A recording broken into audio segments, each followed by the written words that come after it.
ധനഹാകാലം നാലാം ഞായർ. ഒന്നാം വായന ലേവ്യരുടെ പുസ്തകത്തിൽ നിന്ന്. നാലാം അധ്യായം 13 മുതൽ 21 വരെയുള്ള വാക്യങ്ങൾ. ഇസ്രായേൽ സമൂഹം മുഴുവൻ അറിവില്ലായ്മ മൂലം പാപം ചെയ്യുകയും കർത്താവ് വിലക്കിയിരിക്കുന്നതിൽ ഏതെങ്കിലും ഒന്ന് ചെയ്ത് കുറ്റക്കാരാവുകയും അക്കാര്യം അവരുടെ ശ്രദ്ധയിൽ പെടാതിരിക്കുകയും ചെയ്യുന്നുവെന്നിരിക്കട്ടെ. എന്നാൽ തങ്ങളുടെ പാപത്തെക്കുറിച്ച് അറിയുമ്പോൾ പാപപരിഹാര ബലിക്കായി സമൂഹം മുഴുവൻ ഒരു കാളക്കുട്ടിയെ കാഴ്ചവെക്കുകയും അതിനെ സമാഗമ കൂടാരത്തിന്റെ വാതിൽക്കൽ കൊണ്ടുവരികയും ചെയ്യണം. സമൂഹത്തിലെ ശ്രേഷ്ഠന്മാർ കർത്താവിന്റെ സന്നിധിയിൽ വെച്ച് കാളക്കുട്ടിയെ തലയിൽ കൈകൾ വെക്കണം. അതിനെ അവിടുത്തെ മുമ്പിൽ വെച്ച് കൊല്ലണം. അഭിഷക്തനായ പുരോഹിതൻ കാളക്കുട്ടിയുടെ കുറെ രക്തം സമാഗമ കൂടാരത്തിലേക്ക് കൊണ്ടുവരണം. അവൻ രക്തത്തിൽ വിരൽ മുക്കി കർത്താവിന്റെ സന്നിധിയിൽ തിരശീലയ്ക്കും മുൻപിൽ 7 പ്രാവശ്യം തളിക്കണം.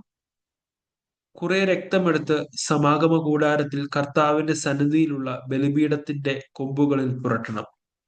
ബാക്കി രക്തം സമാഗമ കൂടാരത്തിന്റെ വാതിൽക്കലുള്ള ദഹന ബലിപീഠത്തിന്റെ ചുവട്ടിൽ ഒഴിക്കണം.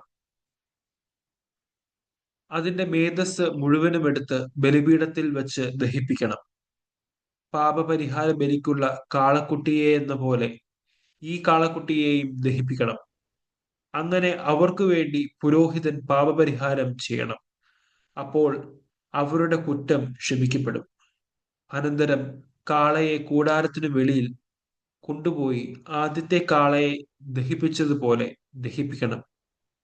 ഇത് സമൂഹത്തിന് വേണ്ടിയുള്ള പാപപരിഹാര ബലിയാണ്. രണ്ടാം വായന ദാനിയേൽ പ്രവാചകന്റെ പുസ്തകത്തിൽ നിന്ന്.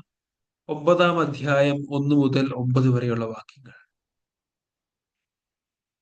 അഹസ്വേരൂസിന്റെ മകനും ജനം കൊണ്ട് മേദിയക്കാരനും കൽദായരുടെ ദേശത്ത് രാജാവുമായിരുന്ന ദാരിയൂസിന്റെ 1-ാം ഭരണവർഷം, അവന്റെ വാഴ്ചയുടെ 1-ാം വർഷം, ദാനിയേലായ ഞാൻ ജെറമ്യ പ്രവാചകന് കർത്താവിൽ നിന്നുണ്ടായ അരുളപ്പാടനുസരിച്ച് ജെറുസലേം നിർജ്ജനമായി കിടക്കേണ്ട 70 വർഷങ്ങളെക്കുറിച്ച് വിശുദ്ധ ലിഖിതങ്ങളിൽ വായിക്കുകയും അതിനെപ്പറ്റി ചിന്തിക്കുകയും ചെയ്തു. അപ്പോൾ ഞാൻ ചാക്കുടുത്ത് ചാരം പൂശി ഉപവസിച്ച് ദൈവമായ കർത്താവിനോട് തീക്ഷ്ണമായി പ്രാർത്ഥിച്ചു. ദൈവമായ കർത്താവിനോട് ഞാൻ പ്രാർത്ഥിക്കുകയും ഏറ്റുപറയുകയും ചെയ്തു: കർത്താവെ, അങ്ങയെ സ്നേഹിക്കുകയും അങ്ങയുടെ കൽപ്പനകൾ പാലിക്കുകയും ചെയ്യുന്നവരുമായി ഉടമ്പടി പാലിക്കുകയും അവരെ നിത്യമായി സ്നേഹിക്കുകയും ചെയ്യുന്ന ഉന്നതനും ഭീതിതനുമായ ദൈവമേ, ഞങ്ങൾ അങ്ങയുടെ കൽപ്പനകളിലും ചട്ടങ്ങളിലും നിന്ന് അകന്ന് അകൃത്യങ്ങളും അപരാധങ്ങളും ചെയ്യുകയും ദുഷ്ടതയോടെ വർത്തിക്കുകയും അങ്ങയെ ധിക്കരിക്കുകയും ചെയ്തു. ഞങ്ങളുടെ രാജാക്കന്മാരോടും പ്രഭുക്കന്മാരോടും പിതാക്കന്മാരോടും ദേശത്തെ ജനത്തോടും അങ്ങയുടെ നാമത്തിൽ സംസാരിച്ച അങ്ങയുടെ ദാസന്മാരായ പ്രവാചകരുടെ വാക്കുകൾ ഞങ്ങൾ ചെവിക്കൊണ്ടില്ല. കർത്താവെ, നീതി അങ്ങയുടേതാണ്. എന്നാൽ ഞങ്ങളുടെ മുഖത്ത് അങ്ങേക്കെതിരെ ചെയ്ത വഞ്ചന നിമിത്തം അങ്ങ് വിവിധ ദേശങ്ങളിൽ ചിതറിച്ചു കളഞ്ഞ യൂദയായിലെയും ജെറുസലേമിലെയും നിവാസികളുടെയും സമീപസ്ഥരും ദൂരസ്ഥരുമായ ഇസ്രായേൽ ജനത്തിന്റെയും മുഖത്ത് ഇന്ന് കാണപ്പെടുന്നത് പോലെ ലജ്ജയാണ് നിഴലിക്കുന്നത്. കർത്താവെ, അങ്ങേക്കെതിരെ പാപം ചെയ്തതിനാൽ ഞങ്ങളും ഞങ്ങളുടെ രാജാക്കന്മാരും പ്രമുഖന്മാരും പിതാക്കന്മാരും ലജ്ജിതരാണ്. ഞങ്ങളുടെ ദൈവമായ കർത്താവെ, കാരുണ്യവും പാപമോചനവും അങ്ങയുടേതാണ്. എന്നാൽ ഞങ്ങൾ അങ്ങയോട് മത്സരിച്ചു. മൂന്നാം വായന കൊളോസ്യർക്ക് എഴുതിയ ലേഖനം 1-ാം അധ്യായം 12 മുതൽ 19 വരെയുള്ള വാക്യങ്ങൾ. പ്രകാശത്തിൽ വിശുദ്ധരോടൊപ്പം പങ്കുചേരാനുള്ള അവകാശത്തിന് നമ്മെ യോഗ്യരാക്കിയ പിതാവിന് കൃതജ്ഞത അർപ്പിക്കുവിൻ. അന്ധകാരത്തിന്റെ ആധിപത്യത്തിൽ നിന്ന് അവിടുന്ന് നമ്മെ മോചിപ്പിച്ചു. അവിടുത്തെ പ്രിയപുത്രന്റെ രാജ്യത്തിലേക്ക് നമ്മെ ആനയിക്കുകയും ചെയ്തു. അവനിലാണല്ലോ നമുക്ക് രക്ഷയും പാപമോചനവും ലഭിച്ചിരിക്കുന്നത്. അവൻ അദൃശ്യനായ ദൈവത്തിന്റെ പ്രതിരൂപവും എല്ലാ സൃഷ്ടികൾക്കും മുമ്പുള്ള ആദിജാതനും ആണ്.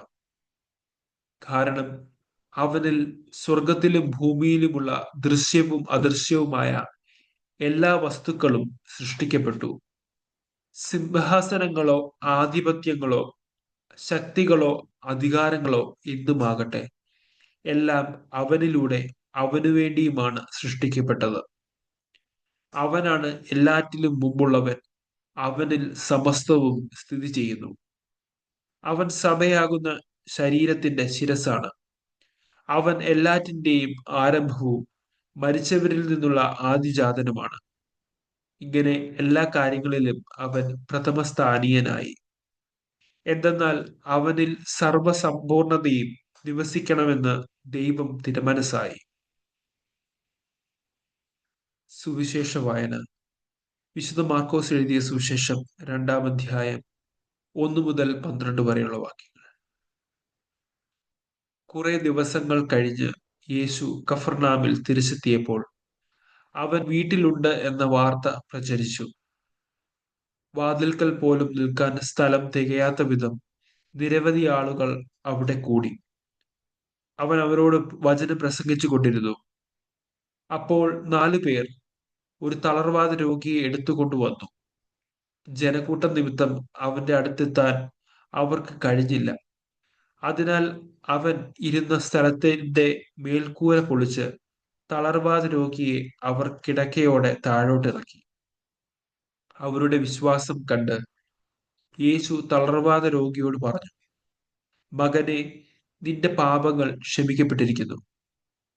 നിയമജ്ഞരിൽ ചിലർ അവിടെ ഇരിപ്പുണ്ടായിരുന്നു.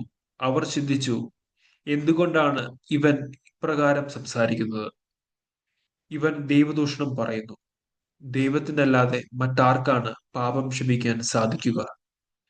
അവർ ഇപ്രകാരം വിചാരിക്കുന്നുവെന്ന് മനസ്സിലാക്കി യേശു അവരോട് ചോദിച്ചു, എന്തുകൊണ്ടാണ് നിങ്ങൾ ഇങ്ങനെ ചിന്തിക്കുന്നത്? ഏതാണ് എളുപ്പം, തളർവാദ രോഗിയോട് നിന്റെ പാപങ്ങൾ ക്ഷമിക്കപ്പെട്ടിരിക്കുന്നു എന്ന് പറയുന്നതോ, എഴുന്നേറ്റ് നിന്റെ കിടക്കയും എടുത്ത് നടക്കുക എന്ന് പറയുന്നതോ? എന്നാൽ ഭൂമിയിൽ പാപങ്ങൾ ക്ഷമിക്കാൻ മനുഷ്യപുത്രന് അധികാരമുണ്ടെന്ന് നിങ്ങൾ അറിയേണ്ടതിന് അവൻ തളർവാദ രോഗിയോട് പറഞ്ഞു, ഞാൻ നിന്നോട് പറയുന്നു, എഴുന്നേറ്റ് നിന്റെ കിടക്കയും എടുത്ത് വീട്ടിലേക്ക് പോവുക. തൽക്ഷണം അവൻ എഴുന്നേറ്റ് കിടക്കയും എടുത്ത് എല്ലാവരും കാണുകെ പുറത്തേക്ക് പോയി. എല്ലാവരും വിസ്മയിച്ചു. ഇതുപോലൊന്ന് ഞങ്ങൾ ഒരിക്കലും കണ്ടിട്ടില്ല എന്ന് പറഞ്ഞ് അവർ ദൈവത്തെ മഹത്വപ്പെടുത്തി. നമ്മുടെ കർത്താവായ മിശിഹായ്ക്ക് സ്തുതി.